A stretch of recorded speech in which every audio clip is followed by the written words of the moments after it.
بسم الله الرحمن الرحيم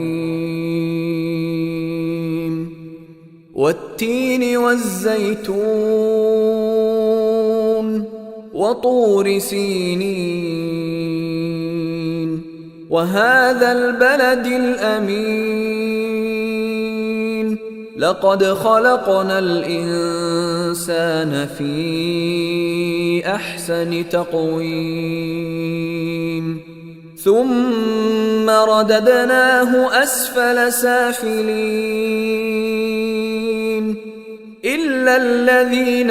آمنوا وعملوا الصالحات فلهم أجر غير ممنون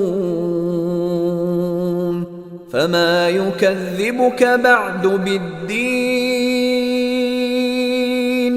أليس الله بأحكم الحاكمين